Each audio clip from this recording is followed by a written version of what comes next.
Welcome to T2B live. మా T2B live channel ని subscribe చేయండి. లేటెస్ట్ అప్డేట్స్ కోసం బెల్ ఐకాన్ ని ప్రెస్ చేయండి. ఏ చిన్న అప్డేట్స్ ని మిస్ కాకండి.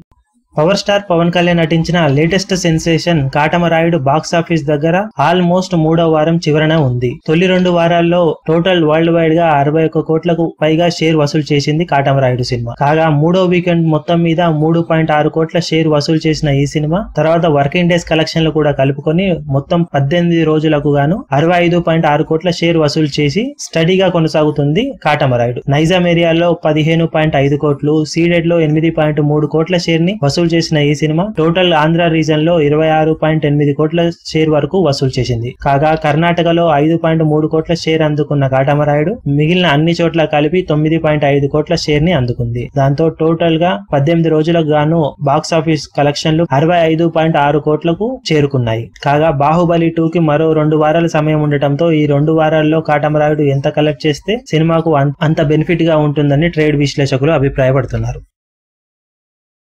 మరిన్ని లేటెస్ట్ అప్డేట్స్ కోసం T2B లైవ్ ని సబ్స్క్రైబ్ చేయండి. వీలైతే లైక్ చేయండి, కుదిరితే షేర్ చేయండి.